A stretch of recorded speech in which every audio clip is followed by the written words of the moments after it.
નર્મદાના ડેડિયાપાડાના નિગટ ગામે વિકાસ સપ્તાહ કાર્યક્રમમાં સાંસદ મનસુખ વસાવાએ પિત્તો ગુમાવ્યો। ખેડૂતોના મકાઈના પાકના ઓછા ભાવ મળવાની રજૂઆત પર તેઓ એપીએમસી અને વેપારીઓ પર ભડકી ગયા। તેઓએ વેપારીઓને આદિવાસીઓને લૂંટવાનું બંધ કરવાની વાત કરી અને તંત્રને કાર્યવાહી કરવા સૂચન આપ્યું અને જો તંત્ર ધ્યાન નહીં આપે તો પોતે જ કાર્યવાહી કરશે તેવી ચીમકી ઉચ્ચારી દીધી। આ સાથે જ તેમણે સરકારી જમીનો પર રહેતા આદિવાસીઓના વીજ કનેક્શન કાપવા બદલ મામલતદારને પણ જાહેરમાં ખખડાવી નાખ્યા અને જિલ્લા કલેક્ટરને પણ ચીમકી આપી કે તેઓ અહીંના રાજા નથી। લાઇટ બિલ પણ ભરે છે, ઘરવેરો પણ ભરે છે।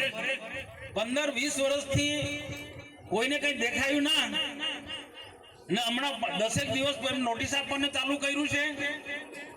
એમનો વીજ કનેક્શન કાપી નાખ્યું છે। ભાઈ આ બહુ ગંભીર બાબત છે। પછી અધિકારીઓ એમ ના કે મનસુખ એમને તતડાવે છે। જે भी હોય તો અમારો સંપર્ક કરો ભાઈ મામલતદાર સાહેબ। આ બધું નહીં ચાલે। તમે મામલતદાર થઈ કે અહીંયા તાલુકાના રાજા નથી।